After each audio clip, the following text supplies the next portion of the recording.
તો જવાનું થયું જુનાગઢ અને રસ્તામાં જોવા મળી ગયો વાઘ અને થઈ ગયું એક્સિડન્ટ। તો જય બાપા સીતારામ મિત્રો, તો નાના વ્લોગમાં તમારું સ્વાગત છે।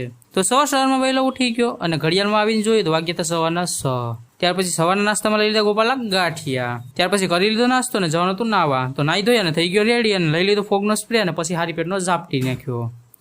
પછી હું અને મારો નાનો ભાઈ બંને નીકળી ગયા ને અમારે જવાનું છે અમારા ગામના નાળે, કેમ કે અહીંયાથી મળશે ડાયરેક્ટ જુનાગઢની બસ। તો અમે આવી ગયા નાળે અને સવારનું વાતાવરણ કંઈક અલગ જ હતું। તો સુરજ દાદા આવી ગયા હતા ફૂલ ફ્રોમમાં ને પણ બસ હજી આવી નથી।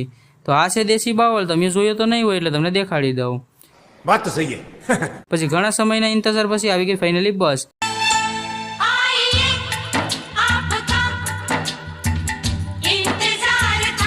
અને બેસી ગયા બસમાં ને લઈ લીધી ટિકિટ ને આવી ગયો ડ્રાઈવરની બાજુમાં અને શરૂ થઈ ગયો અમારો જુનાગઢનો સફર અને ચડાવી લીધા કાનમાં બોરિયા અને હાલતું હતું આ ગીત।